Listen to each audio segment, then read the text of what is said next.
فلا أقسم بمواقع النجوم وإنه لقسم لو تعلمون عظيم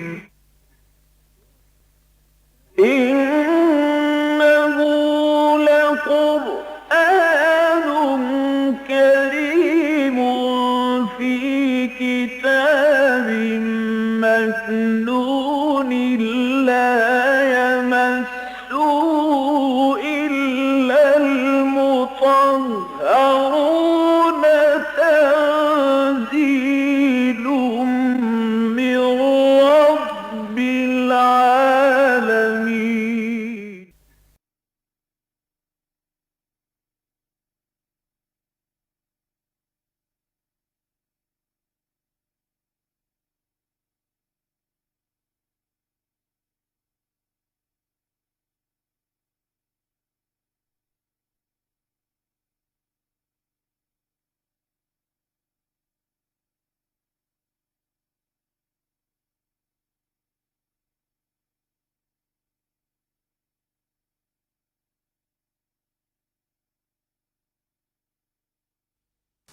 نحمده ونصلي على رسوله الكريم اما بعد فاعوذ بالله من الشیطان الرجیم بسم اللہ الرحمن الرحیم قل یا اہل الکتاب تعالوا الى کلمۃ سواء بیننا وبینکم الا نعبد الا اللہ ولا نشرک به شیئا ولا يتخذ بعضنا بعضا اربابا من دون اللہ فَإِن تَوَلَّوْا فَقُولُوا اشْهَدُوا بِأَنَّا مُسْلِمُونَ يَا أَهْلَ الْكِتَابِ لِمَ تُحَاجُّونَ فِي إِبْرَاهِيمَ وَمَا أُنزِلَتِ التَّوْرَاةُ وَالْإِنْجِيلُ إِلَّا مِن بَعْدِهِ أَفَلَا تَعْقِلُونَ هَا أَنْتُمْ هَؤُلَاءِ حَاجَجْتُمْ فِيمَا لَكُمْ بِهِ عِلْمٌ فَلِمَ تُحَاجُّونَ فِيمَا لَيْسَ لَكُمْ بِهِ عِلْمٌ وَاللَّهُ يَعْلَمُ وَأَنْتُمْ لَا تَعْلَمُونَ ما كان ابراہیم یہودیا ولا نصرانیا ولكن كان حنیفا مسلما وما كان من المشرکین ان اولى الناس بابراہیم للذین اتبعوه وهذا النبی والذین آمنوا واللہ ولی المؤمنین صدق اللہ العظیم رب اشرح لي صدری ویسر لي امری واحلل عقدۃ من لسانی یفقهوا قولی اللہم ربنا الہمنا رشدنا واعذنا من شرور انفسنا اللہم ارنا الحق حقا وارزقنا اتباعہ وارنا الباطل باطلا وارزقنا اجتنابہ آمین یا رب العالمین۔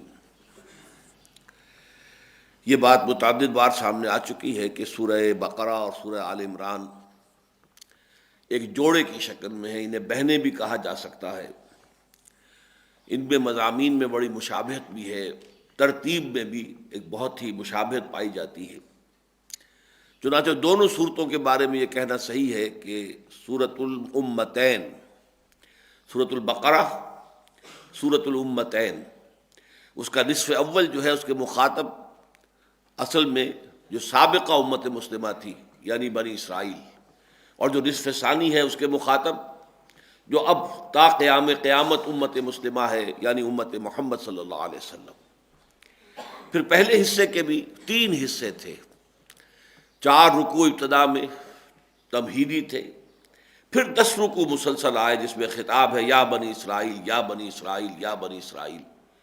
پھر 4 رکوع وہ تھے جنہیں میں نے کہا تھا تحویلی، یعنی یہ کہ جب یہ جو مقام تھا اللہ تعالیٰ کی نمائندہ امت ہونے کا مقام، جب بنی اسرائیل سے سابقہ امت سے سلب کیا جا رہا تھا اور ایک نئی امت محمد صلی اللہ علیہ وسلم کو فائز کیا جا رہا تھا، گویا کہ ایک تحویل ہو رہی تھی، ایک ٹرانسفر ہو رہا تھا، پاور کہہ لیجئے، اتھارٹی کہہ لیجئے، یا مقام اور مرتبے کا ٹرانسفر ہو رہا تھا، تو وہ 4 رکوع درمیان میں تحویلی ہیں۔ یہی وجہ ہے کہ ان میں پھر تحویل قبلہ کا بھی ذکر آیا کہ جو اصل میں گویا کہ علامت تھی اس بات کی، اب یہ قبلہ بجائے بیت المقدس کے اب یہ خانہ کعبہ کی طرف ہوگا، مکے کی طرف ہوگا۔ تو اس طریقے سے سابقہ امت کا دور ختم اور اب نئی امت کا جو ہے وہ گویا کہ جو اس کے اوپر فائز ہونا ہے وہ بالکل واضح ہو گیا۔ اس صورت میں سورہ آل عمران میں بھی شکل یہ ہے کہ وہ نصفین میں تو اس کی تقسیم بڑی مکمل ہے، 101 آیات اور پھر 99 آیات۔ 101 آیات ابتدا میں نصف اول جو ہے اس میں اصل روح سخن اہل کتاب کی طرف ہے، اور اس کے بعد جو پھر ہے 99 آیات نصف ثانی، اس میں خطاب سارا کا سارا مسلمانوں سے ہے۔ پھر اس کا بھی پہلا حصہ 3 حصوں پر مشتمل ہے، لیکن اس میں وہ کلیئر ڈیمارکیشن نہیں ہے رکوعوں کی، بلکہ آیات کی ہم کہہ سکتے ہیں کہ پہلی 32 آیات، پھر 32 آیات، پھر اس طرح سے 100 آیتیں جو ہیں 101، وہ تقسیم ہے تقریباً 3 مساوی حصوں میں۔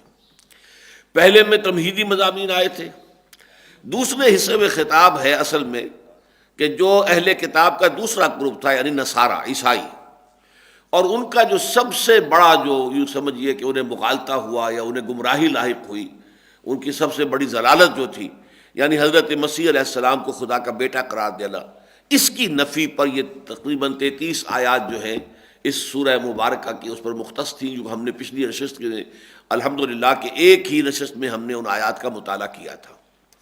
اب جو بقیہ حصہ ہے تقریباً ثلث، یوں سمجھیے کہ آیت نمبر 64 سے شروع ہو کر اور یہ آیت نمبر 101 تک چلے گا، یہ حصہ جو ہے یہ دعوتی حصہ ہے، اور اس میں وہ تحویلی حصے والے مضامین بھی آ گئے۔ سورہ بقرہ میں تو ہم نے یہ دیکھا تھا کہ جو 10 رکوع تھے جن میں خطاب تھا بنی اسرائیل سے، ان میں پہلا رکوع تھا 7 آیات پر مشتمل، وہ تھا دعوت کا۔ یا بنی اسرائیل اذکروا نعمتی التی انعمت علیکم واوفوا بعہدی اوف بعہدکم وایای فارہبون وآمنوا بما انزلت مصدقا لما معکم ولا تکونوا اول کافر بہ ولا تشتروا بآیاتی ثمنا قلیلا وایای فاتقون۔ تو یہ 7 آیتیں جو ہیں، اور اس کا جو 5واں رکوع ہے وہ گویا کہ بنی اسرائیل کو دعوت پر مشتمل تھا، بہت زوردار دعوت۔ یہاں ترتیب ہمیں الٹی نظر آ رہی ہے اس سورہ مبارکہ میں۔ پہلے جو ہے جو نصارہ کی سب سے بڑی گمراہی ہے اس کی نفی کی گئی ہے زوردار انداز میں، اور اب جو آیات آئے ہم پڑھ رہے ہیں ان میں دعوت کا انداز ہے، لیکن یہ دعوت جو ہے یہ مشترک ہے بنی اسرائیل کے لیے بھی اور نصارہ کے لیے بھی، یعنی یہود اور نصارہ دونوں کو جمع کیا گیا اہل کتاب کی اصطلاح کے تحت۔ چنانچہ اب دیکھیے، قل، اے نبی کہہ دیجئے، یہاں بھی 8 آیات جو ہیں بہت ہی جامع ہیں اور بڑی یوں سمجھیے کہ پیشنیٹ اپیل ہے کہ وہ ایمان لائیں محمد پر صلی اللہ علیہ وسلم اور ہر درمی نہ کرے، اور یہ کہ ابراہیم کے اصل میں مشن کو آگے لے کر چلنے والے تو اب محمد ہیں صلی اللہ علیہ وسلم، اور جو ان کے پیروکار ہیں تو انہیں چاہیے کہ حضرت ابراہیم علیہ السلام کے دین کو اختیار کریں، اور جو بعد میں جو تقسیمیں ہو گئی ہیں، یہودیت ہے تو وہ بھی بات کی پیداوار ہے، اور نصرانیت ہے تو وہ بھی بات کی پیداوار ہے۔ اصل میں تو یوں سمجھیے کہ رجوع کرنا چاہیے جو اصل ثابت ہے، یعنی شخصیت حضرت ابراہیم علیہ السلام کی۔ تو اس کے لیے دعوت پہ یہ 8 آیتیں جو ہے نہایت جامع بھی ہے، بہت پیشنیٹ، بہت جذباتی اپیل ہے۔ قل یا اہل الکتاب تعالوا الی کلمۃ سواء بیننا وبینکم، کہیے اے نبی صلی اللہ علیہ وسلم، اہل کتاب یعنی وہ لوگ کہ جو تورات اور انجیل کے ماننے والے ہیں، تعالوا الی کلمۃ سواء بیننا وبینکم، آ جاؤ ایک ایسی بات پر جو ہمارے اور تمہارے درمیان مشترک ہے۔ یہ بات جو ہے حکمت تبلیغ کے اعتبار سے بڑی اہم ہے کہ آپ کو اگر کسی کو دعوت دینی ہے کسی معاملے میں، تو اس سے جو گفتگو کا آغاز ہے وہ ایسی بات سے ہونا چاہیے کہ جو مشترک ہو، جس کو وہ بھی مانتے ہوں، اس سے بات آگے بڑھائیے۔ جو مختلف فی معاملات ہیں، اگر گفتگو اس کے اوپر شروع وہاں سے کریں گے تو کبھی بھی اتفاق پیدا نہیں ہو سکے گا۔ جیسے آپ کو معلوم ہے ایک درخت ہے، اس کی جڑ کے اوپر سے تنا نکل رہا ہے، پھر شاخیں ہیں، پھر چھوٹی چھوٹی شاخیں ہو رہی ہیں۔ اب اگر آپ کو بات کرنی ہے اتحاد کی تو آپ کو جڑ کی طرف سے چلنا پڑے گا کہ اصل بات کیا تھی، اس کو سمجھو۔ تو مشترک دین کیا ہے وہ جان لو، اور مشترک شخصیت کون سی ہے، وہ ابراہیم ہے، اور اس میں ابراہیم کی کا جو دین تھا اور اس کے جو مشترک اساسات ہیں وہ کیا ہے، وہ یہ ہے جو اب آ رہی ہیں۔ قل یا اہل الکتاب تعالوا الی کلمۃ سواء بیننا وبینکم، کہہ دیجئے کتاب والو، آ جاؤ ایک ایسی بات پر ہم جمع ہو جائیں جو ہمارے اور تمہارے درمیان مشترک ہے۔ وہ کیا ہے؟ اللہ نعبد الا اللہ، نمبر 1 یہ کہ ہم اللہ کے سوا کسی اور کی غلامی اختیار نہ کریں۔ یہاں میں نے اس مرتبہ خاص طور پر عبادت کے بجائے لفظ غلامی کا جو ہے استعمال کیا ہے، تاکہ عبادت جو ہے وہ اپنے رسوم اور ریچول سے ذرا ہٹ کر وسیع تر مفہوم میں سامنے آئے۔ عبد کہتے ہیں غلام کو، ہم کسی اور کی غلامی اختیار نہ کریں سوائے اللہ کے۔ ہمارا مالک، ہمارا رب، ہمارا حاکم، ان الحکم الا للہ، یعنی حضرت یوسف علیہ السلام کا قول ہے جو سورہ یوسف میں آیا ہے. تو گویا کہ یہ تو جڑ اور بنیاد ہے. حضرت موسیٰ علیہ السلام نے جو کشاکش رکھی ہے اتنی طویل، تو وہ فرعون کے اس دعوے کے مقابلے میں تھی کہ میں ہوں انا ربکم الاعلی. نہیں، ہمارا حاکم حقیقی، ہمارا مالک ایک ہی ہے اور وہ اللہ ہے. اللہ نعبد الا اللہ ولا نشرک بہ شیئا، اور ہم اس کے ساتھ کسی بھی چیز کو شریک نہ کریں. یہ چیز کو شریک کرنا جو ہے یہ بہت وسعت دے دیتا ہے شرک کے تصور کو. ایک ہے کسی ہستی کو شریک نہ کرے، احدن. ایک ہے ہستی، کوئی شخص کو مشخص ہو، کوئی ایک شخصیت ہے کہ جو اپنے تشخص کے ساتھ سامنے آ جائے. اور ایک ہے شے. اب آپ اسے سمجھیے کہ آج در حقیقت ہم سب سے زیادہ جو شرک کر رہے ہیں وہ اللہ کے ساتھ شریک ٹھہرا رہے ہیں اشیاء کو. یہ چیزیں اور ان کے خواص، یہ میٹر اور میٹر کی پراپرٹیز، آج ان کو مساوی کر دیا گیا اللہ کے ساتھ. ساری امیدیں ان سے وابستہ ہیں. تمام مسائل جو وسائل و ذرائع ہیں مادی، توقع ہے تو ان سے ہے، اللہ کی ذات سے نہیں ہے. دار و مدار ہے تو اس سے ہے، خوف ہے تو اس کا ہے، اللہ کا نہیں ہے. یہ ساری چیزیں در حقیقت جو ہے وہ اشیاء کے ساتھ آ گئی. اب اشیاء کو گویا کہ اللہ کا ہم پلہ بنا دیا گیا ہے، مد مقابل بنا دیا گیا ہے. تو فرمایا اللہ نعبد الا اللہ. پہلی بات تو یہ کہ ہم غلامی اختیار نہ کریں سوائے اللہ کی کسی کی. ولا نشرک بہ شیئا، اور ہم کسی بھی شے کو اس کے ساتھ شریک نہ کریں. ولا یتخذ بعضنا بعضا اربابا من دون اللہ، اور یہ کہ ہم میں سے کوئی کسی دوسرے کو اللہ کے سوا رب نہ بنا لے. یہ ذرا باریک بات ہے کہ جو یہاں آئی ہے، اس لیے کہ یہ بات سورہ توبہ میں بھی جب آئی اس میں الفاظ آئے اہل کتاب کے بارے میں کہ اتخذوا احبارہم ورہبانہم اربابا من دون اللہ. ان لوگوں نے، یہود نے اور نصارہ نے، اپنے احبار یعنی علماء اور اپنے راہب یعنی صوفیاء، اللہ والے نیک لوگ، انہیں اللہ کے سوا رب بنا لیا ہے. تو اس پر حضرت عدی ابن حاتم رضی اللہ تعالی عنہ، یہ حاتم تائی جو بہت مشہور ہیں، سخی تھے بہت بڑے، ان کے بیٹے ہیں. اور یہ عیسائی تھا قبیلہ طے کا. تائی جو ہے طے قبیلہ طے عیسائی تھا.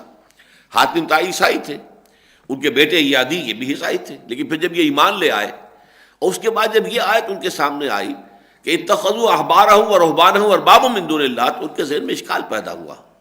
حضور کی خدمت میں حاضر ہوئے حضرت عدی ابن حاتم رضی اللہ تعالیٰ عنہ کو. حضور یہ بات تو کچھ سمجھ میں نہیں آئی، میں عیسائی تھا یا میں یہودیوں سے بھی واقف ہوں، ہم نے کبھی علماء کو یا اپنے صوفیاء کو، اپنے درویشوں کو اللہ کے برابر کا درجہ تو نہیں دیا، انہیں رب تو نہیں مانا اللہ کے سوا. تو اب یہ اشکال ہے. اصل میں کس وجہ سے اشکال پیش آ رہا ہے؟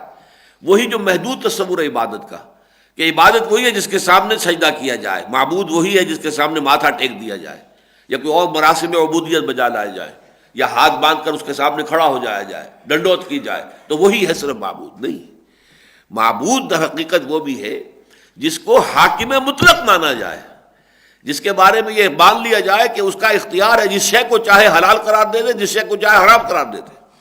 اس لیے کہ تحریم اور تحلیل کا اختیار اللہ کے سوا کسی کو نہیں ہے.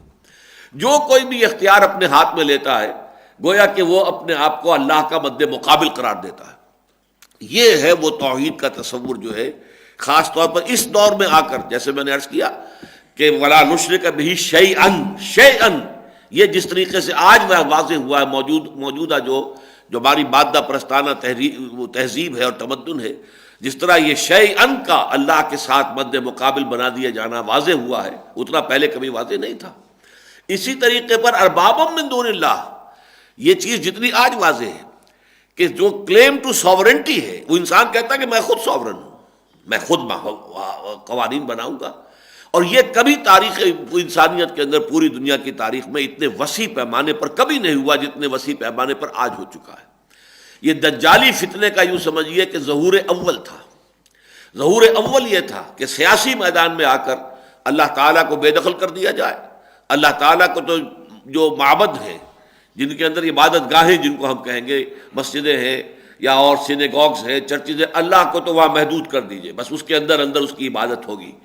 باہر کا سارا معاملہ جو ہے وہ ہم خود طے کریں گے، ہم خود فیصلہ کریں گے کیا صحیح ہے، کیا غلط ہے، کیا جائز ہے، کیا ناجائز ہے، کیا لازم ہے، کیا ممنوع ہے، کیا حرام ہے، کیا حلال، یہ طے کریں گے. یہ جس بڑے پیمانے پر دنیا میں یہ بغاوت اس دور میں ہوئی ہے کبھی نہیں ہوئی. وہاں یہ ضرور تھا کہ کوئی یہ کسی کا دماغ پھر گیا ہے، فرعون ہے، نمرود ہے، وہ خدائی کا دعوے دار بن کر بیٹھ گیا. تو وہ آیات اس میں میں نے کوٹ کی ہیں حقیقت دین کی، کہ جب تک کہ نبوت کا سلسلہ جاری تھا خلافت بھی شخصی ہوتی تھی. نبی جو ہوتا تھا اس وقت کا وہی خلیفہ ہوتا تھا اللہ کا، اور اس کے مقابلے میں بادشاہ تھے جو دعوے دار تھے اس بات کے کہ اختیار ہمارے ہاتھ میں ہے.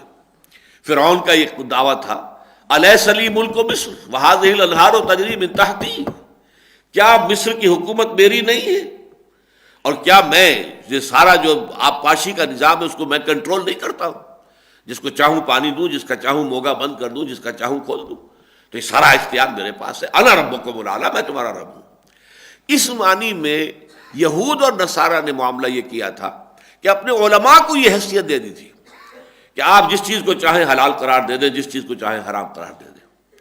یہ بات خاص طور پر آ کر بہت نمایاں ہوئی ہے عیسائیوں میں، اس لیے کہ یہودی میں تو پھر بھی یہ تھا کہ ان کے ہاں ایک شریعت تھی، ایک کتاب تھی، تورات کے احکام تھے، وہ ان کو سمجھتے تھے کہ وہ بالا تر ہے. لیکن اس سے آگے پھر جو تالمود کا دور آیا ہے اس میں سارا اختیار جو ہے وہ یہودی علماء جو ہے ربائس ان کے پاس چلا گیا تھا. اس کے تحت وہ جو چاہے طے کر دیں. جیسے کہ ابھی آگے چل کر انہی آیات میں اگلی مرتبہ ہم پڑھیں گے، انہوں نے یہ طے کر دیا کہ سود ایک یہودی دوسرے یہودی سے تو نہیں لے سکتا، حرام ہے، لیکن غیر یہودی سے لے سکتا.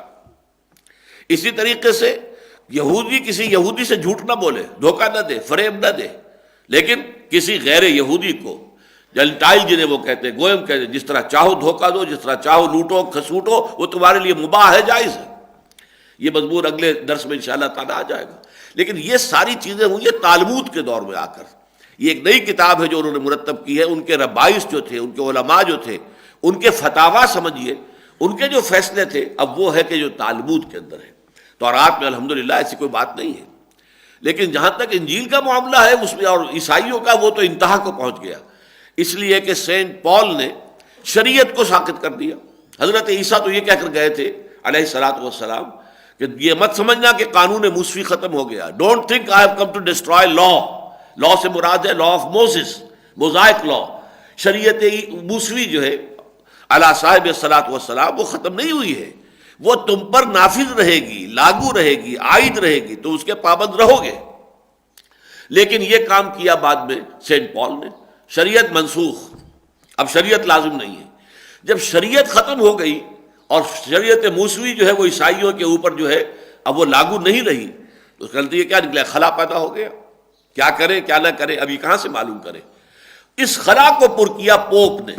یہ پوپ فیصلہ کرے گا کیا جائز ہے، کیا ناجائز ہے، کیا صحیح ہے، کیا غلط ہے، کیا حلال ہے، کیا حرام ہے. تو پوپ جو ہے وہ رول کرتا تھا بائی ڈیکریز، فرمان آ گیا ہے پوپ کا. پوپ نے فلاں شے کو حرام قرار دے دیا ہے، پوپ نے فلاں شے کو جو ہے حلال قرار دے دیا ہے. یہ اختیار جب ان کے ہاتھ میں چلا گیا تو حضور نے حضرت عدی سے کہا کہ عدی کیا یہ بات صحیح نہیں ہے کہ یہ سارا اختیار تحلیل و تحریم کا جو ہے تمہارے علماء کے پاس چلا گیا تھا کہ جس چیز کو وہ چاہے حلال قرار دے دیں، جس چیز کو چاہے حرام قرار دے دیں. ان کا عرض کیا حضور ایسا تو ہے. فرمایا یہی تو رب ہے، یہ اختیار تو رب کا ہے. تحلیل اور تحریم جو ہے یہ اختیار مطلق صرف اللہ کا ہے. کسی شے کو حلال یا حرام قرار دینے کا اختیار کسی کو نہیں. اصلاً یہ اللہ کا ہے، یا یہ کہ اس میں اللہ کا رسول جو ہے جس کو کہ وحی خفی بھی آتی ہے، وحی جلی بھی آتی ہے، تو وحی خفی بھی ہوتی ہے، اس کے تحت وہ اس کے اندر ایکسٹینڈ کر سکتا ہے بعض چیزوں کو. جیسے کہ قرآن مجید نے یہ کہا کہ ایک شخص ایک وقت دو بہنوں کو، سگی بہنوں کو اپنے نکاح میں نہیں رکھ سکتا. حضور نے اس پر اضافہ کر دیا کہ خالہ اور بھانجی اور پھپھی اور بھتیجی بھی ایک وقت میں ایک نکاح میں جمع نہیں کیے جا سکتے. وہ قیاس ہے اس پر، اور یہ ہم یہ کہیں گے کہ اس میں حضور کو اللہ تعالیٰ نے جو وحی خفی کے ذریعے سے ہدایت دی تھی، حضور نے اس کے تحت اس میں اضافہ کر دیا. لیکن یہ کہ اصل شارع جو ہے وہ اللہ ہے، شریعت کا معین کرنے والا اللہ ہے، اس نے متعین کیا کیا حلال کیا حرام. اب میں یہاں پہ تھوڑی سی بات آپ کو بتا دوں کہ یہی معاملہ کہ جو پوپ کا تھا، اب یہ چونکہ قرآن حدیث میں یہ ایسی الفاظ آپ کو مل جاتے ہیں کہ کوئی گمراہی جو سابقہ امتوں میں ہوئی تھی، اے مسلمانوں تم بچے نہیں رہو گے، تم میں بھی وہ ساری گمراہیاں آ کر رہیں گی. چاہے یہ کہ وہ بہت بڑے پیمانے پر نہ آئیں، لیکن یہ کہ ثبوت ہمیں مل جاتا ہے. اس لیے کہ یہ جو اس وقت بہرحال وہ کہلاتے تو مسلمان ہی ہیں دنیا میں. جب بھی آپ سینسس کریں گے، جب گنتی کرتے ہیں مسلمانوں کی، تو یہ اسماعیلی جو ہیں یہ بھی مسلمان کہلاتے ہیں. اور اسماعیلی جو ہے ان کے ہاں عقیدہ یہی ہے. ان کا امام حاضر جو ہے مختار مطلق ہے، جس شے کو چاہے وہ حلال قرار دے دے، جس شے کو چاہے حرام قرار دے دے۔ جو یہ موجودہ امام ہے پرنس کریم آغا خان، اس کا جو دادا ہوتے تھے آغا خان، ان کا تو مشہور جملہ تھا کہ شراب حرام ہے، لیکن جیسے ہی وہ میرے ہونٹوں کو مس کرتی ہے وہ جائز ہو جاتی ہے۔ یہ اب ان کا اختیار ہے، اس کو سجدہ بھی کرتے ہیں۔ تو گویا کہ انہوں نے اتخذوا احبارهم ورهبانهم اربابا من دون اللہ، اس کو مسلمانوں میں سے بھی کچھ لوگوں نے، نام نہاد مسلمانوں نے باقاعدہ اسی شکل میں اختیار کیا، اور یہی وجہ ہے کہ ان کے ہاں شریعت ختم ہے۔ جو کام سینٹ پال نے کیا تھا وہی در حقیقت اسماعیلی جو مبلغین آئے ہندوستان میں انہوں نے کیا۔ سینٹ پال کے سامنے بھی مسئلہ یہ تھا کہ وہ یہ چاہتا تھا کہ عیسائیت کی تبلیغ بڑے پیمانے پر ہو، اور شریعت موسوی جو ہے وہ ہے بڑی سخت، اس کے احکام بہت سخت ہیں، لہٰذا آپ کسی کو کہیں کہ آپ فلاں دین اختیار کر لیجئے، اور وہ کیسا اتنے سخت احکام تو ہمارے بس کا روگ نہیں ہے، تو ان کا شریعت ساقط کر دو۔ شریعت ختم ہوئی، اب صرف عقیدہ ہے، صرف مسیح کو مان لینا ہے، بس اس کے بعد تمہاری نجات ہو جائے گی۔ تو ظاہر بات ہے کہ اس ایسے دین کو اختیار کرنا تو بہت آسان ہے، لہذا پھر بڑے پیمانے پر عیسائیت پھیلی۔ یہی کام جو یہ اسماعیلی مبلغین آئے، خاص طور پر ہندوستان میں یہ بامبے کا علاقہ اور گجرات کا علاقہ، کاٹھیا واڑ کا علاقہ، جہاں یہ اس وقت سب سے بڑا جو ہے، یوں سمجھیے کہ نصف صدی کے بعد سب سے بڑا جو ہے یہ ارتھ کویک آیا ہے، وہ وہی علاقہ ہے۔ اس علاقے میں جب یہ لوگ آئے مبلغین، اور انہوں نے یہاں کے مقامی ہندوؤں کو چاہا کہ وہ اسماعیلی ہو جائیں، وہ کہنے کو تو کہتے تھے مسلمان ہو جائیں، وہ تو اپنے آپ کو مسلمان کہتے تھے، جیسے قادیانی بھی جاتے ہیں دوسرے ممالک میں تو گویا کہ اسلام کی تبلیغ کر رہے ہوتے ہیں، حقیقت میں قادیانیت کی تبلیغ ہوتی ہے، لیکن عنوان اس کا اسلام کی تبلیغ ہوتا ہے۔ اسی طریقے سے ان اسماعیلیوں نے یہاں آ کر جب اسلام کی یعنی بظاہر اسلام کی، حقیقت میں اسماعیلیت کی تبلیغ کی، تو وہاں لوگوں کے لیے بڑا مشکل تھا۔ 5 وقت کی نمازیں، یہ تو بڑا کٹھن کام ہے، یہ زکوٰۃ اتنا رقم دے دینا، یہ بھی بڑی مشکل بات ہے، یہ سختیاں یہ تو ہم سے نہیں جھیلی جائیں گی۔ ان کا اچھا تم پر سے شریعت ساقط، بس تم مان لو، اللہ کو مان لو، محمد کو مان لو، علی کو مان لو۔ اچھا، اور علی کو ماننے میں بھی کیا؟ 10 اوتار، تم 9 اوتار تو خدا کے پہلے سے مانتے چلے آ رہے ہو، 9 اوتار، 10 اوتار، 10واں اوتار علی کو اور مان لو، وصلی اللہ خیر صلی اللہ۔ لہذا وہ بہت ایزی ہو گیا، اب اس پل کو سوالو کرنا، اب یہ گولی نگلنا جو آسان ہو گیا، لہذا یہاں پہ اسماعیلی جو ہے اصل قوت جو ہے وہ یہاں پر اسی علاقے کے اندر ہندوستان میں اسماعیلیوں کی موجود میں آئی۔ تو یہ ہے اصل میں پس منظر۔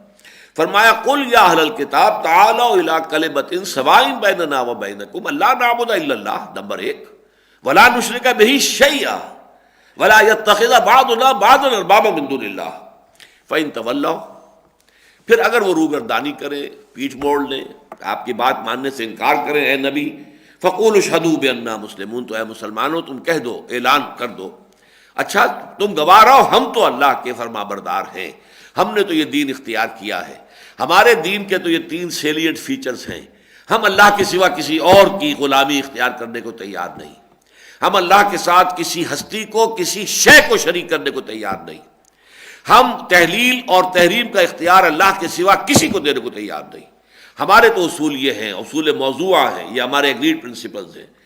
فَإِن تَوَلَّوْا فَقُولُوا اشْهَدُوا بِأَنَّا مُسْلِمُونَ، تو کہہ دو کہ ہم تو بس مسلمان ہیں، ہم نے تو فرما برداری کی راہ اختیار کر لی ہے۔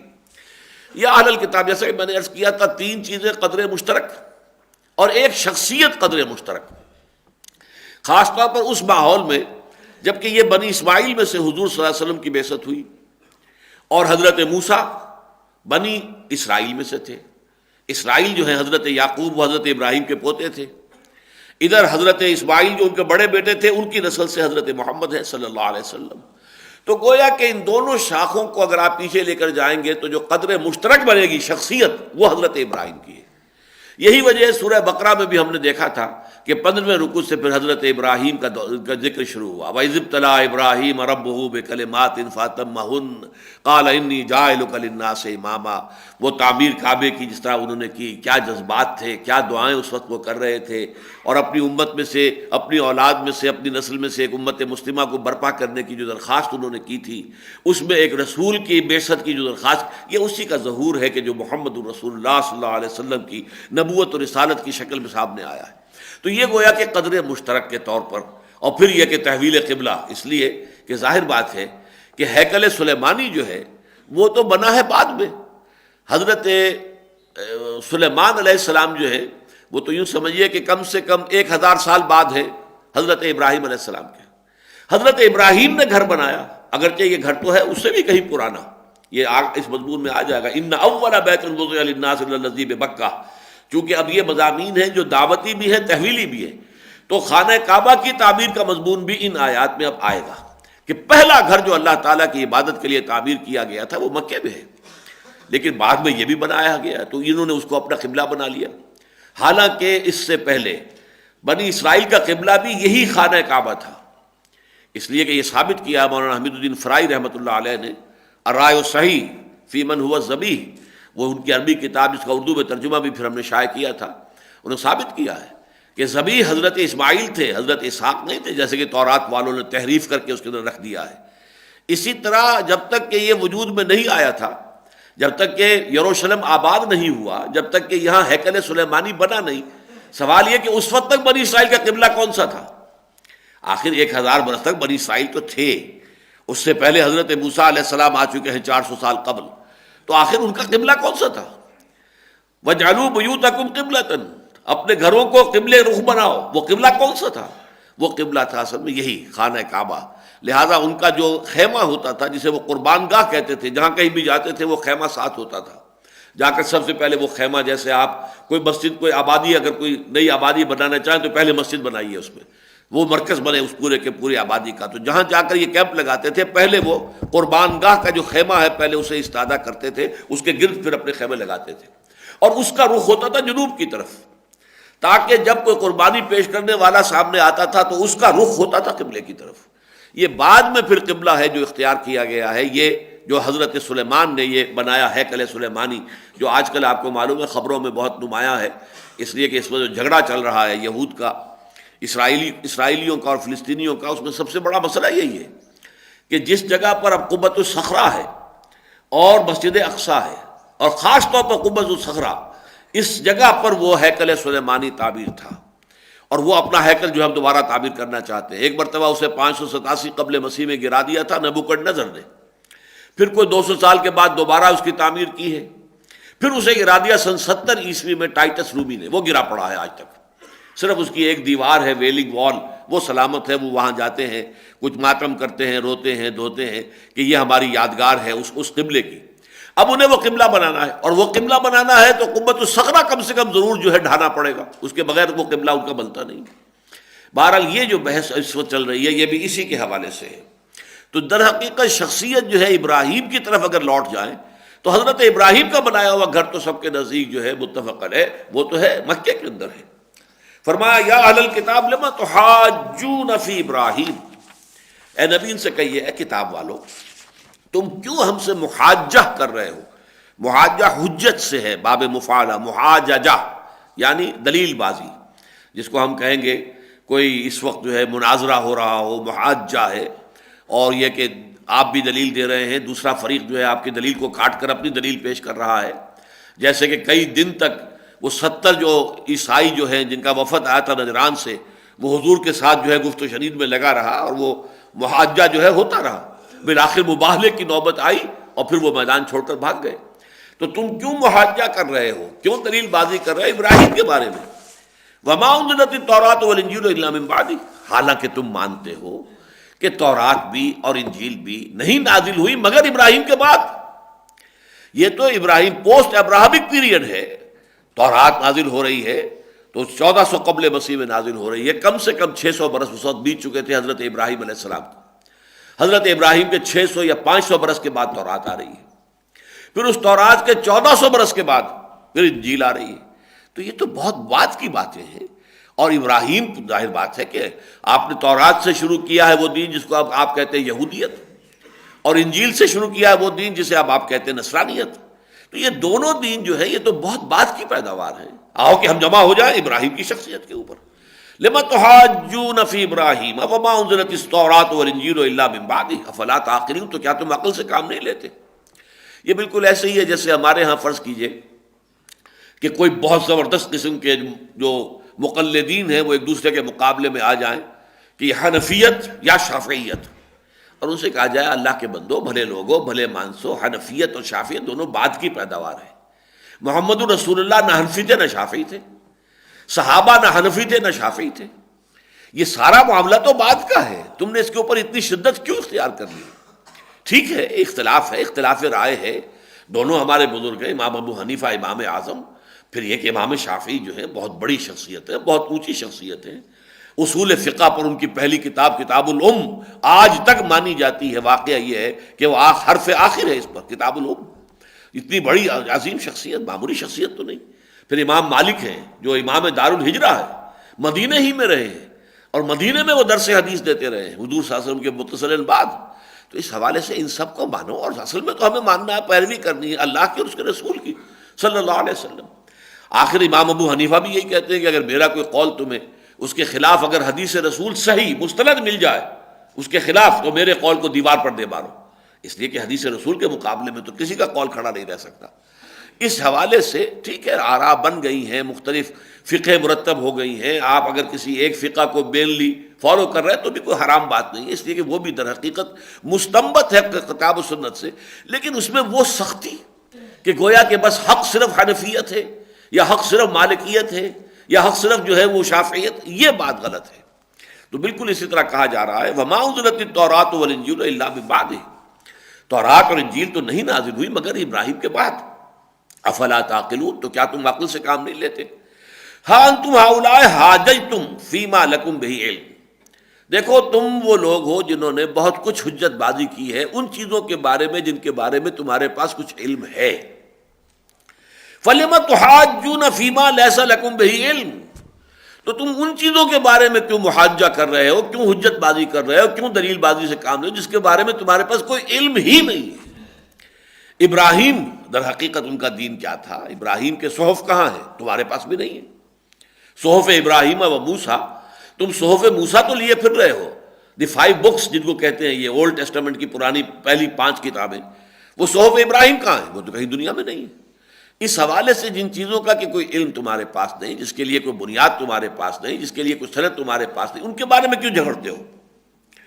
ما کان ابراہیم یہودیا ولا نصرانیا. اب یہ ظاہر بات ہے اس پوری بحث میں سے جس سے کوئی شخص انکار نہیں کر سکتا، جیسا کہ میں نے ابھی عرض کیا کہ محمد الرسول اللہ صلی اللہ علیہ وسلم نہ حنفی تھے، نہ مالکی تھے، نہ شافعی تھے، نہ حنبلی تھے، بلکہ ہم یہ بھی کہہ سکتے نہ سنی تھے اور نہ شیعہ تھے، کچھ بھی نہیں تھے.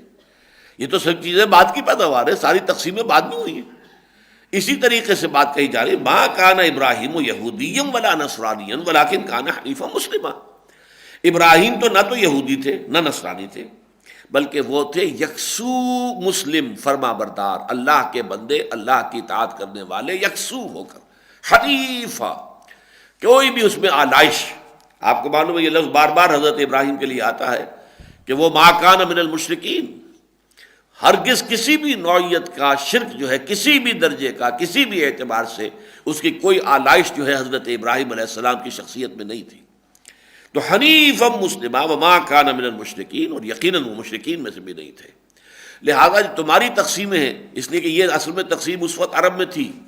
3 گروہ موجود تھے، یہودی موجود تھے، 3 قبیلے تو آپ کو معلوم ہے کہ مدینے میں موجود تھے، پھر شمال میں خیبر میں ان کی بڑی بڑی گڑھیاں تھیں، بڑے قلعے تھے، بڑی آبادی تھی. اسی طرح یہودی عیسائی موجود تھے، نجران میں عیسائیوں کی بڑی آبادیاں تھیں، ان کی اپنی ایک گویا کہ سمجھیے کہ حکومت تھی مقامی طور پر. پھر مشرکین تھے. لہذا ان تینوں گروہوں سے بلندتر شخصیت ہے ابراہیم کی علیہ الصلوۃ والسلام. ما کان ابراہیم یہودیا ولا نصرانیا ولکن کان حنیفا مسلما وما کان من المشرکین. ان اول الناس بابراہیم الذین اتبعوہ. اب دیکھیے یہاں پھر وہی اصول ہے کہ پہلے وہ بات کیجئے کہ جس سے انکار آپ کا مخاطب کر ہی نہ سکے. پہلی بات تو یہ ہے کہ یقیناً ابراہیم سے قریب ترین تعلق رکھنے والے لوگ تو وہی ہوں گے جو ان کی پیروی کرتے ہو. اب ایک شخص جو ہے وہ اپنے جد امجد پدرم سلطان بود، لیکن اس کے راستے پر وہ چل ہی نہیں رہا. باپ کا علم نہ بیٹے کو اگر ازبر ہو، پھر پسر لائق میراث پدر کیوں کرو؟ اگر تو تم اپنے ان کے ابراہیم کے پیروکار ہوتے، ابراہیم کے راستے پر چل رہے ہوتے، تب تو تمہیں کلیم کرنے کا حق حاصل تھا. لیکن یہ کہ تم نے تو صرف یہ کہ نسلی تعلق جو ہے ابراہیم سے، اس کو اپنی فضیلت کی بنیاد بنایا ہوا ہے. تو فرمایا ان اول الناس، اولا یہ ولی سے، ولی یہ تو صفت مشبہ ہو گیا، اور اولا افعل کے وزن پر، اکبر، اعظم، سب سے بڑا ولی، سب سے زیادہ قربت رکھنے والا ابراہیم کے ساتھ تو وہی ہوگا کہ جو اس کی پیروی کرتا ہو۔ ان اول الناس بابراہیم الذین اتبعوہ، اور وہ کون ہیں؟ وہذا النبی والذین آمنوا، وہ تو ہیں یہ نبی صلی اللہ علیہ وسلم، محمد صلی اللہ علیہ وسلم، وہ ہے کہ جو اصل پیروکار ہیں، جو ابراہیم کے راستے کو مضبوطی کے ساتھ تھامنے والے ہیں۔ ملت ابراہیم حنیفہ وما کان من المشرکین۔ سورہ حج جو ہے وہ چونکہ ہجرت سے متصلا قبل نازل ہوئی ہے، بلکہ اس کی بعض آیات جو ہیں وہ اثناء سفر ہجرت میں نازل ہوئی ہیں، لہذا وہاں پر آپ نے دیکھا کہ وہ جو آخری آیت ہے سورہ حج کی، وجاہدوا فی اللہ حق جہادہ هو اجتباکم وما جعل علیکم فی الدین من حرج ملت ابیکم ابراہیم هو سماکم المسلمین من قبل وفی ھذا۔ تو یہ ابراہیم جو ہے ان کے طریقے پر، وہ تو ہے محمد صلی اللہ علیہ وسلم والذین آمنوا، اور وہ لوگ جو ان پر ایمان لائے، جو محمد پر ایمان لائے صلی اللہ علیہ وسلم۔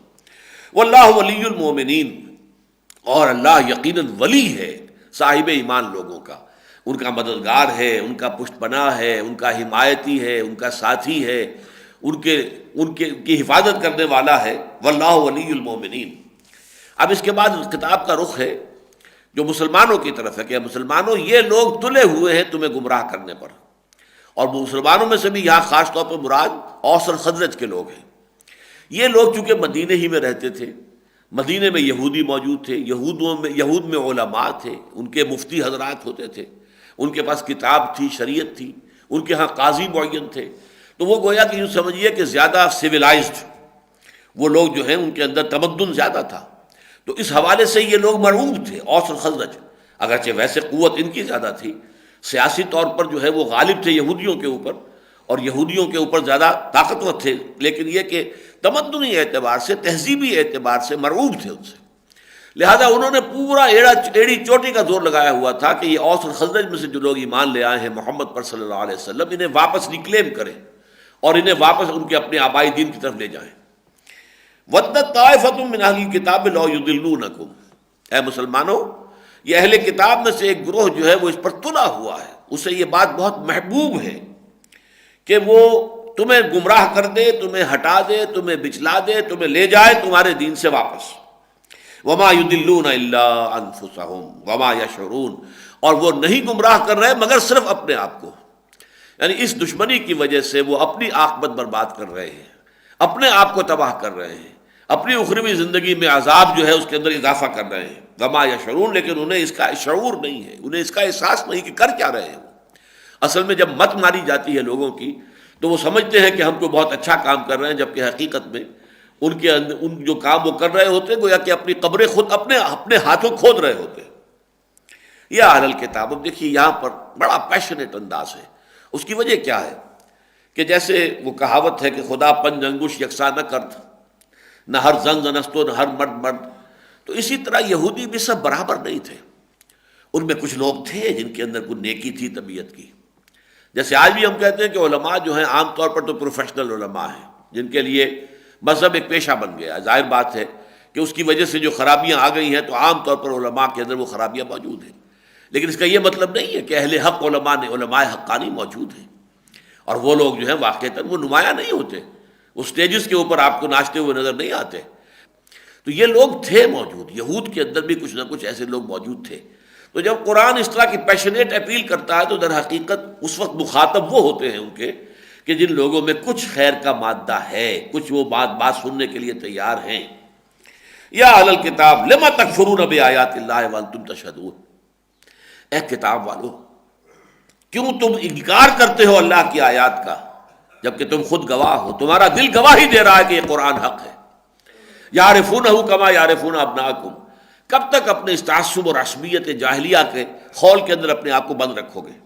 لما تکفرون بآیات اللہ وانتم تشہدون، کیوں جھٹلا رہے ہو، کیوں تکذیب کر رہے ہو اللہ کی آیات کی، حالانکہ تم منتظر تھے، اور تمہارے قرب کی وجہ سے یہ اوس اور خزرج کے لوگ جو ہیں ایمان لے آئے کہ تم سے سنا کرتے تھے کہ نبی آخر الزمان کا ظہور قریب ہے، آخری نبی آنے والا ہے، جب ہم اس کے ساتھ ہو کر تم سے لڑیں گے تو تم ہمیں دبا نہیں سکو گے، ابھی تو تم دبا لیتے ہو ہمیں۔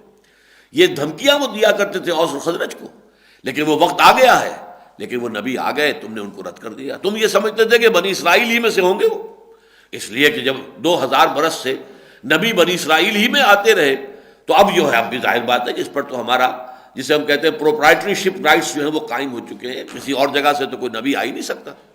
وہ نبی اللہ نے بھیج دیے بنی اسماعیل میں، اور یہی چیز ان کے لیے جو ہے گمراہی کا اور مایوسی کا اور محرومی کا اور ان کی بد نصیبی کا سب سے بڑا سبب بن گئی. تو لما تکفرون بآیات اللہ وانتم تشہدون، تم خود گواہ ہو، تمہارے دل گواہ ہیں اس بات پر کہ یہ حق ہے. یا اہل الکتاب لما تلبسون الحق بالباطل وتکتمون الحق وانتم تعلمون. اب دیکھیے یہ وہی انداز ہے جو سورہ بقرہ میں آ چکا ہے، ولا تلبسوا الحق بالباطل وتکتموا الحق وانتم تعلمون. یہ آیت جو ہے وہ 5ویں رکوع کے اندر موجود تھی، وہی انداز یہاں ہے. تم کیوں حق کے اوپر باطل کا ملمہ چڑھاتے ہو، جانتے ہو حق اور اس کے اوپر باطل کی جو ہے وہ ملمہ سازی کر رہے ہو. وتکتمون الحق، اور تم چھپاتے ہو حق کو، وانتم تعلمون، اور جانتے بوجھتے چھپاتے ہو. یہ نہیں کہ تمہیں کوئی مغالطہ ہو گیا ہے، مغالطہ نہیں ہے، جان بوجھ کر رہے ہو. اور اس میں مراد اور حقیقت ان کے وہ اہل علم ہے. ظاہر بات ہے اہل علم کو معلوم تھا کہ حضور کی پیشن گوئیاں تورات میں موجود ہیں، اور وہ پہچانتے تھے. یعرفونہ کما یعرفون ابناءہم. ان میں سے اکثر لوگ جو ہے وہ ہٹ درمی کے اندر اندھے ہو گئے تھے، تو کچھ تھوڑے بہت لوگ ایسے بھی تھے کہ جن میں کوئی رمق تھی تو ان کو قرآن اپیل کر رہا ہے تم سوچو، ہوش میں آؤ. جیسے کہ ان میں سے عبداللہ ابن سلام رضی اللہ تعالیٰ عنہ بہت بڑے عالم تھے، وہ ایمان لائے، انہوں نے تصدیق کی کہ بالکل بعین ہی یہی وہ باتیں ہیں کہ جو ہمیں تورات کے اندر اللہ تعالیٰ کی طرف سے ملی تھی، اور اس کے مصداق کے طور پر حضور کی بعثت ہوئی ہے. وقالت طائفة من اہل الکتاب آمنوا بالذی انزل علی الذین آمنوا وجہ النہار واکفروا آخرہ لعلہم یرجعون. اب یہ ایک بہت بڑی سازش تھی جو یہودیوں نے کی تھی، اور اس کے حوالے سے نفاق کی حقیقت کے ضمن میں ایک بڑی باریک بات ہے جو سمجھ میں آتی ہے، جو عام طور پر لوگوں کی نگاہوں سے اوجھل ہے. ایمان اور اہل ایمان کی جو ایک دھاک بند گئی تھی کہ جو شخص ایک دفعہ ایمان لے آتا ہے، اب چاہے اس کے ٹکڑے کر دیے جائیں، اس کو جان سے مار دیا جائے، وہ واپس جانے کو تیار نہیں. معلوم ہوا کہ کوئی بات ہے، کوئی چاشنی ایسی ہے، اس میں کوئی لذت ایسی ہے کہ جس کے لیے انسان اپنی جان تک دینے کو تیار ہے. اب یہ گویا کہ ایک طرح کا یوں سمجھیے کہ ایک دھاک کسی شے کی بیٹھ جانا اور اس کی ایک اخلاقی ساکھ بن جانا. یہ یہودیوں نے چاہا کہ ہم اس ساکھ کو توڑیں، یہ دھاک ختم ہونی چاہیے کہ جو ایک دفعہ مسلمان ہو جائے چاہے کچھ بھی کر لو وہ پھر واپس نہیں آتا. تو انہوں نے سازش کی کہ ایسے کرو، ہم میں سے کچھ لوگ صبح کے وقت ایمان کا اعلان کر دیں گے کہ ہم ایمان لائے محمد پر صلی اللہ علیہ وسلم، اور پھر ہم سارا دن حضور کی صحبت میں گزاریں گے، اور شام کو کہہ دیں کہ بھائی ہم نے تو دور کے ڈھول سہانے تھے، ہم نے سمجھا تھا کہ واقعی کوئی اچھی شخصیت ہے، اونچی شخصیت ہے، ہم نے تو قریب آ کر دیکھ لیا کچھ نہیں ہے، تو بوگس آدمی ہے معاذ اللہ، لہذا انکار کر دو اور واپس چلے جاؤ. تاکہ کچھ نہ کچھ لوگ ضرور سوچنے پر مجبور ہو جائیں گے کہ اچھے بھلے لوگ تھے، بڑے اہتمام کے ساتھ آئے تھے، سارا دن حضور کی صحبت میں رہے ہیں، بھائی کچھ نہ کچھ تو دیکھا ہی ہوگا نا. یہ انسان کی ایک کمزوری ہے کہ وہ کسی بری بات کو قبول کرنے کے لیے ذہناً زیادہ آمادہ ہوتا ہے. کچھ نہ کچھ تو دیکھا ہوگا نا، کوئی بات تو ایسی ان کے علم میں آئی ہوگی جس کی وجہ سے کہ یہ چھوڑ کر چلے گئے. لہذا وہ جو ایک اخلاقی ساکھ بن گئی تھی اس کو دھکا پہنچے. یہ ہے وہ در حقیقت سازش جس کا ذکر یہاں ہو رہا ہے. اور اس سے جو حقیقت نفاق کا جو اصل مسئلہ سمجھ میں آتا ہے وہ یہ ہے، یہ لوگ جو ہیں یہ نیتاً منافق تھے ابتدا ہی سے. یعنی اگر انہوں نے کلمہ طیبہ ادا کیا اور اپنے مومن ہونے کا اعلان کیا تو انہیں خود بھی معلوم تھا کہ ہم یہ دھوکہ دینے کے لیے کر رہے ہیں، ہم واقعتاً ایمان نہیں لا رہے. لہذا کوئی ایک منٹ کیا ایک سیکنڈ بھی ان پر ایمان کی کیفیت آئی ہی نہیں. یہ شعوری منافق تھے. ویسے یہ کہ اگر اسی عرصے کے دوران ان میں سے کسی کا انتقال ہو جاتا تو بہرحال اسے مسلمانوں کی طرح دفنایا جاتا، کفنایا جاتا، مسلمان مانا جاتا، اس کی نماز جنازہ پڑھی جاتی. لیکن یہ کہ حقیقت کے اعتبار سے وہ خود جانتے تھے کہ ہم تو کافر کے کافر ہیں، ہم تو اسلام لائے نہیں. وہم دخلوا بالکفر وہم دخلوا خرجوا اس کے ساتھ ہی نکل گئے، آئے بھی تھے کفر کے ساتھ، نکل بھی گئے کفر کے ساتھ. اس کے برعکس معاملہ ایسے لوگوں کا تھا. جو منافقین مدینہ کا جو مین بلک ہے وہ ایسے لوگوں پر مشتمل تھا جو ایمان تو لائے تھے خلوص کے ساتھ، دھوکہ دینے کے لیے نہیں. لیکن اس کے بعد جب انہوں نے دیکھا کہ ایمان تو بڑا سخت مطالبے کر رہا ہے، پیسے لاؤ، جان لے کر میدان میں حاضر ہو جاؤ، یہ بڑی کڑی شرائط ہے، یہ پوری نہیں ہو سکتی. یعنی ان میں جس کو ہم کہتے ہیں ول پاور، قوت ارادی مضبوط نہیں تھی. یا ایمان اتنا گہرا نہیں تھا تو صحیح لیکن گہرا نہیں تھا کہ جس کی بنا پر وہ ہر شے کی قربانی دینے کو تیار ہو جائے. تو پھر وہ رفتہ رفتہ پیچھے قدم ہٹاتے تھے. پہلے کوئی جھوٹے بہانے بنانے شروع کیے، اس سے بچ گئے. پھر دیکھا کہ اب بار بار بہانے ہم بناتے ہیں تو لوگ ہنستے ہیں، تو قسم کھانی شروع کی. خدا کی قسم ایسی بات ہے، آپ خام خواہ سمجھ رہے ہیں، مجھ پر شک کر رہے ہیں، واقعی میری بیوی بڑی شدید بیمار ہے، واقعتاً میرے لیے جانا ممکن نہیں ہے جنگ پر، وغیرہ وغیرہ قسمیں کھانی. اتخذوا ایمانہم جنۃ فصدوا عن سبیل اللہ، انہوں نے اپنی قسموں کو ڈھال بنا لیا ہے اللہ کے راستے سے رکنے کے لیے. پھر اس سے بھی اگلی سٹیج وہ آئی کہ پھر ان کے اندر ایک بغض اور دشمنی پیدا ہو گئی. ایک اندر سے اندر ہی اندر یہ بھی کہ کیا مصیبت ہم نے اپنے گلے میں ڈال لی اسلام جو ہے، لیکن اب چھوڑنے کو بھی تیار نہیں، اس لیے کہ پورا قبیلہ ایمان لا چکا ہے. اب اگر ایمان سے اب نکلتے ہیں تو گویا کہ اپنے تمام رشتہ داریوں کو چھوڑیں، اپنے تمام قبیلے والوں سے تعلق منقطع کریں. یہ وہ لوگ تھے کہ جو منافقین کا مین بلک تھے. وہ نہیں تھے کہ جن کا آغاز ہی کفر سے ہوا ہو. البتہ یہ بھی ایک نفاق کی شکل ہے کہ جس کا آغاز بھی کفر سے، اختتام بھی کفر پر، اور ہر لہجہ کفر ہے، اور شعوری طور پر انہیں معلوم ہے کہ ہم کافر ہیں، ہم مسلمان نہیں. اس کو آج اگر ہم دیکھیں گے تو یہ ایسا ہی ہے کہ جیسے کوئی ہندو جو ہے، اور یہ واقعات آپ نے اخبارات میں پڑھے ہوں گے کہ ہندو جاسوس آتے ہیں اور وہ ظاہر بات ہے اپنی ختنہ بھی کرا کے آتے ہیں، اور وہ نماز یاد کر کے آتے ہیں، داڑیاں رکھ کر آتے ہیں، اور وہ ہمارے بالکل جو بارڈر کے ولیجز ہیں ان میں آ کر امام مسجد لگ گئے اور وہاں پہ وہ امامت بھی کر رہے ہیں اور ساتھ ہی جاسوسی کر رہے ہیں. ان کے ہاں وہ آلات موجود ہیں جس کے ذریعے سے وہ نقل و حرکت، ہماری جو بھی فوج کی نقل و حرکت ہے اس کی اطلاع دیتے رہے. اب ظاہر بات ہے انہیں بھی معلوم ہے کہ ہم اسلام نہیں لائے، ہم نے اگر ختنہ بھی کرائی ہے اور اگر ہم نے داڑھی بھی رکھی ہے تو سب دھوکہ دینے کے لیے. وہ تو جاسوسی کا جو مقصد ہے پورا کرنے کے لیے اپنے آپ کو، اپنے لیے یہ کور ہم نے استعمال کیا ہے.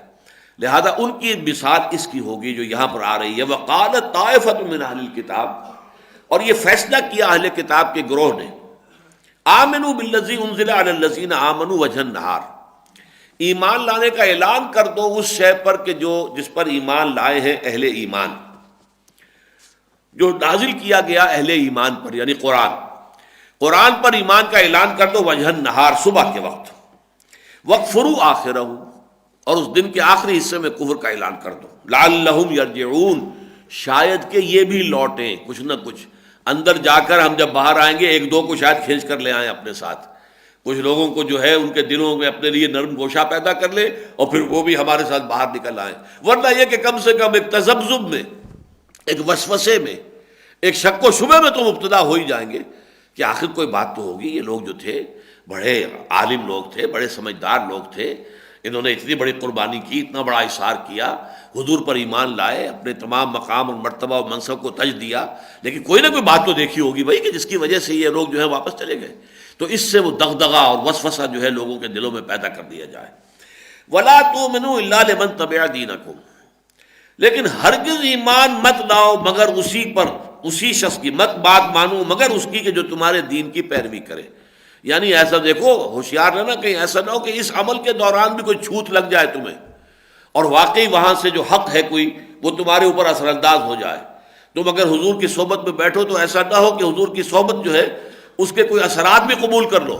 وَلَا تُؤْمِنُوا إِلَّا لِمَن تَبِعَ دِينَكُمْ، ہرگز مت ماننا کوئی بات سوائے اس کے کہ جو اس کی بات کو ماننے کے سوائے کہ جو تمہارے دین کا پیرو ہے.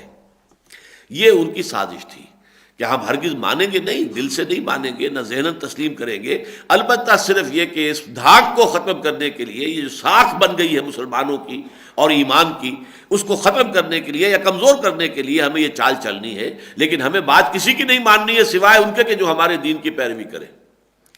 قل ان الہدی ھدی اللہ ان یؤتی احد مثل ما اوتیتم او یحاجوکم عند ربہم. اس مقام پر ذرا ایک مشکل مقام ہے تفسیری اعتبار سے. اس کو یوں سمجھ لیجئے کہ جملہ تو چلے گا وَلَا تُؤْمِنُوا إِلَّا لِمَن تَبِعَ دِينَكُمْ أَن يُؤْتَى أَحَدٌ مِثْلُ مَا أُوتِيتُمْ أَوْ يُحَاجُّوكُمْ عِندَ رَبِّكُمْ. لیکن بیچ میں اللہ تعالیٰ کی طرف سے ان کے اس قول کے اوپر اللہ کی طرف سے تبصرہ بہت سخت ہو گیا ہے. قل ان الہدی ھدی اللہ، اے نبی کہہ دیجئے ہدایت تو اللہ کی ہدایت ہے، تم کو ہدایت کے اجارہ دار نہیں ہو. تم نے جو طے کر لیا ہے کہ مانیں گے صرف اسی کی بات جو ہمارے دین کی پیروی کرے گا، اس کا مطلب ہے تم اجارہ دار بن گئے ہو اللہ کی ہدایت کے. قل ان الہدی ھدی اللہ، ہدایت تو اصل میں اللہ کی ہدایت ہے. آگے پھر انہی کا قول آ رہا ہے ان یؤتا احد مثل ما اوتیتم، مبادا ایسا ہو کہ تم کسی کو وہ مقام و مرتبہ مل جائے جو تمہیں دیا گیا ہے۔ اللہ نے تمہیں مقام دیا ہے، تمہیں مرتبہ دیا ہے، تمہیں کتاب دی ہے، تمہیں تورات دی ہے، اللہ کا فضل و کرم تم پر ہوا ہے، تم میں سینکڑوں نبی آئے ہیں، مبادا کسی اور کو یہی فضیلت حاصل ہو جائے، کہیں محمد اور ان کے ماننے والے صلی اللہ علیہ وسلم وہ تم سے آگے نہ نکل جائیں ان چیزوں کے اندر، اگر تم نے ان کی بات کو ماننا شروع کر دیا۔ او یحاجوکم عند ربکم، یا اگر تم نے کوئی بات ان کی تسلیم کر لی تو پھر اس کی بنیاد پر اللہ کے ہاں تمہارے خلاف حجت قائم نہ کرے کہ دیکھو تم نے مان لیا تھا۔ کبھی بھی زبان سے ایسا لفظ بھی نہ نکلنے پائے جس کی کوئی وہ بنیاد بنا کر ہمارے خلاف ہم پر الزام قائم کر سکیں، ہمارے خلاف حجت قائم کر سکیں۔ قل ان الفضل بید اللہ، کہہ دیجئے اے نبی فضیلت اللہ ہی کے ہاتھ میں ہے، فضل کل کا کل اللہ تعالیٰ کے اختیار میں، ید اللہ اللہ کے ہاتھ میں، اللہ کے اختیار میں ہے، یؤتی ہے من یشاء، وہ دیتا ہے جس کو چاہتا ہے، یہ اس کا اختیار مطلق ہے، اس کا اپنا چوائس ہے، وہ جس کو بھی منتخب کرتا ہے۔ واللہ واسع علیم، اللہ تعالیٰ بہت وسعت رکھنے والا ہے اور جاننے والا ہے، یعنی اس کے فضل کے خزانے محدود نہیں ہیں۔ اگر اللہ نے کسی کو فضل عطا کیا تم بھی مانگو اللہ سے، واسألوا اللہ من فضلہ، اللہ سے اس کے فضل کا سوال کرو، اللہ تمہیں کسی اور اعتبار سے اللہ تعالیٰ فضیلت عطا کر دے گا۔ لیکن یہ حسد میں مبتلا ہو جانا، ایک تو یہ کیفیت ہوتی ہے کہ کسی کو اللہ نے کوئی خیر دیا اور آپ حسد کی آگ میں جل رہے، آپ چاہتے ہیں اللہ اس سے سلب کر لے اور آپ کو دے دے، یہ حسد ہے، یہ حرام ہے، بہت بڑا گناہ ہے۔ لیکن اگر کسی کے اندر آپ نے دیکھا کہ اللہ نے اس پر بڑا کرم کیا ہے، بڑا فضل کیا ہے، اس کی بنا پر آپ دعا کریں اللہ اے اللہ مجھے بھی عطا فرما دے، اس میں کوئی حرج نہیں ہے۔ اگر وہ شے نہیں تو اللہ کوئی اور شے عطا کر دے گا، جس کی مثال ہم پچھلے درس میں دیکھ چکے ہیں کہ حضرت زکریا علیہ السلام نے جب دیکھا کہ حضرت مریم پر اللہ تعالیٰ کی کتنی نعمتیں ہیں، کتنا فضل ہے، اس کو کیسی کوئی دانائی اور حکمت عطا کر دی ہے، یا بے موسم کے پھل اس کے پاس چلے آ رہے ہیں، غیب سے اللہ تعالیٰ کی طرف سے رزق دیا جا رہا ہے، تو اس فضل کا ادراک کر کے اور اس کا مشاہدہ کر کے فوراً دعا کی، ہنالک دعا زکریا ربہ، انہوں نے بھی فوراً اللہ تعالیٰ سے دعا کی پروردگار مجھے کو ایسی ہی دیکھ کوئی اولاد عطا فرما دے، اس میں کوئی حرج نہیں۔ لیکن آپ یہ کہیں کہ کسی سے وہ خیر سلب ہو جائے اور ہمیں مل جائے، یہ ہے حسد کہ جو حرام ہے، اور یہ بہت بڑا جرم ہے اخلاقی اعتبار سے۔ تو اللہ کا فضل بہت وسیع ہے، واسع، اس کے فضل کے خزانے جو ہے محدود نہیں ہیں، علیم بھی ہے، وہ جانتا ہے کون اس کے فضل کا حقدار ہے، کون اس کے فضل کا اصل قدردان بن سکے گا، کون اس کے فضل کی قدر جو ہے وہ کر سکے گا، یہ اللہ تعالیٰ کے علم میں ہے۔ لہذا ظاہر بات ہے جیسے کہ حضرت مسیح علیہ السلام کا ایک واعظ جو ہے وہ نقل ہوا ہے، میں نہیں کہہ سکتا صحیح ہے یا اس کے اندر کوئی تحریف ہوئی ہے، کہ اپنے بچوں کے حصے کی روٹی کتوں کے آگے مت پھینکو، یعنی یہ کہ یہ بھی دیکھ کر تعلیم دینی چاہیے کہ کوئی کسی شے کا اہل بھی ہے یا نہیں۔ اگر آپ نے حکمت کے موتی بکھیر دیے نااہلوں کے سامنے تو وہ اس کو بھی بگاڑیں گے، خراب کریں گے، یا اس سے کوئی اور برائی حاصل کریں گے، تو اہل کو دیکھ کر تعلیم دینی چاہیے کہ جو واقعتاً اس تعلیم کا اہل ہو۔ تو فرمایا واللہ واسع علیم یختص برحمتہ من یشاء، وہ اپنی رحمت کے لیے مختص کر لیتا ہے جس کو چاہتا ہے، یہ اس کا اختیار ہے۔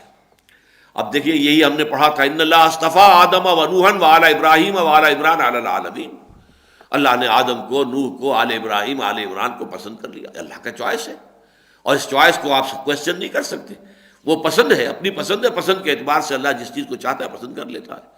اسی طرح اللہ تعالیٰ اپنی رحمت کے لیے یختص برحمتہ من یشاء، اور سب سے بڑی رحمت اللہ کی نبوت ہے، رسالت ہے، ہدایت ہے، تو اللہ تعالیٰ جس کو چاہتا ہے اس کے لیے مختص کر لیتا ہے۔ واللہ ذو الفضل العظیم، اور اللہ تعالیٰ بہت بڑے فضل والا ہے، اس کے فضل کے خزانے اتھاہ ہیں۔ ومن اہل الکتاب، جو بات میں نے آج ابھی کہی تھی، دیکھیے اس کی دلیل اب آگے آ رہی ہے کہ تمام اہل کتاب ایک جیسے نہیں تھے۔ ومن اہل الکتاب من ان تامنہ بقنطار یؤدہ الیک، ان اہل کتاب میں ایسے لوگ بھی موجود ہیں، ایسے نیک سرشت لوگ کہ اگر تم ان کو ان کے پاس امانت رکھواؤ ڈھیروں مال، وہ واپس کر دیں گے، کوئی اس میں کمی نہیں کریں گے، کوئی خیانت نہیں کریں گے، کوئی بے ایمانی نہیں کریں گے، بلکہ وہ امانت کو امانت سمجھتے ہوئے تمہیں واپس ادا کر دیں گے۔ وَمِنْهُمْ مَنْ إِنْ تَأْمَنْهُ بِدِينَارٍ لَا يُؤَدِّهِ إِلَيْكَ إِلَّا مَا دُمْتَ عَلَيْهِ قَائِمًا، اور ان میں ایسے بھی ہیں کہ جن کے پاس اگر ایک دینار بھی تم امانت رکھوا دو تو وہ ہرگز واپس نہیں کرے گا اس کو، الا یہ کہ تم اس کے سر پر سوار ہو کر کھڑے ہو جاؤ، سر پر سوار ہو کر تو اپنا وہ 1 دینار اس سے واپس نکلوا سکو گے، ورنہ وہ اپنی دلی رغبت کے ساتھ، اپنی دلی آمادگی کے ساتھ وہ 1 دینار کی امانت جو ہے وہ بھی واپس کرنے کو تیار نہیں ہوگا۔ اب یہ دیکھیے 2 انتہائیں بیان کر دی گئی ہیں، اور یہ بھی حکمت تبلیغ جو ہے، حکمت دعوت و تبلیغ کا اہم نقطہ ہے۔ آپ کا جو مخالف ہے اس میں بھی اگر کوئی خیر ہے، اس خیر کو تسلیم کیجیے، تاکہ وہ لوگ سمجھیں کہ یہ عدل اور انصاف کے علمبردار ہے۔ یہ ایسا نہیں ہے کہ ہمیں جو ہے ہول سیل ریجیکٹ کر رہے ہوں، بلکہ مان رہے ہیں۔ ہمارے ہاں اگر ہمارے اندر کوئی خیر ہے تو اس خیر کو تسلیم کرتے ہیں، گویا کہ یہ حق پرست ہے۔ اگر آپ کے ہمارے عام طور پر یہ ہوتا ہے یا ٹوٹل ریجیکشن، یا تو کسی شخص کے محبت میں اتنے مبتلا ہوئے کہ اس کی کوئی خامی، کوئی اس کی کمی جو ہے وہ سرے سے نگاہوں سے اوجھل ہو گئی، اور یا کسی کے بغض میں اور دشمنی میں اتنے شدید ہو گئے کہ اب اس میں کوئی خیر آپ کو نظر نہیں آ رہا۔ یہ دونوں انتہائیں ہوتی ہیں، شخصیتی اعتبار سے بھی اور قومی اعتبار سے بھی اس مرض سے بچنا چاہیے۔ تو ومن اہل الکتاب من ان تامنوا بقنطار یؤدہ الیک ومنہم من ان تامنوا بدینار لا یؤدہ الیک الا ما دمت علیہ قائما ذالک، اور یہ کیوں ہے؟ یہ اس لیے ہے بأنہم قالوا لیس علینا فی الامیین سبیل، کہ انہوں نے یہ بات گھڑ لی ہے، یہ تورات کی شے نہیں ہے، یہ جیسا کہ میں نے عرض کیا تھا یہ تالمود میں ان کے ربائس جو ہیں ان کے فتاوا میں آ کر یہ چیز شامل ہو گئی ہے کہ لیس علینا فی الامیین سبیل، ہم پر کوئی گرفت نہیں ہو سکتی امیین کے بارے میں۔ امیین سے مراد کون تھے؟ جن کے یہود کے ہاں 2 اصطلاحیں ہیں، دی گوئمس اینڈ دی جنٹائلس۔ یہود کا فلسفہ اب یہ بن گیا ہے جو تالمودک ایرا ہے اس میں آ کر کہ اصل انسان تو صرف یہودی ہے، باقی جتنے انسان ہیں وہ انسان نما حیوان ہیں، وہ گوئمز بھی کہتے ہیں اور جنٹائلز بھی کہتے ہیں۔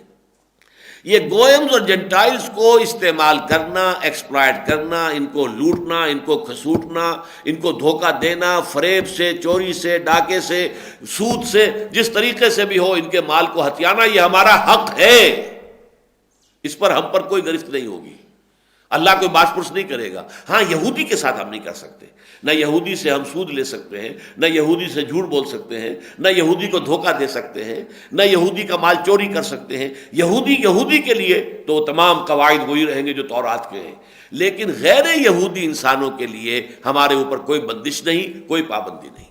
لیس علینا فی الامیین سبیل ویقولون علی اللہ الکذب وہم یعلمون، اور یہ سب کچھ وہ اللہ تعالیٰ کی طرف اس کو منسوب کر رہے ہیں، جانتے بوجھتے ہوئے جھوٹ منسوب کر رہے ہیں۔ اللہ نے یہ بات ان سے نہیں کہی، تورات میں یہ بات نہیں تھی، یہ تالمود میں بعد میں ان کے ربانی جو ہے ربائز انہوں نے یہ چیزیں شامل کی ہیں، لیکن یہ کہ اللہ تعالیٰ کی طرف اس کی نسبت کرنا ایک صریح جھوٹ اور بہتان ہے۔ بارک اللہ لی ولکم فی القرآن العظیم ونفعنی وإیاکم بالآیات والذکر الحکیم۔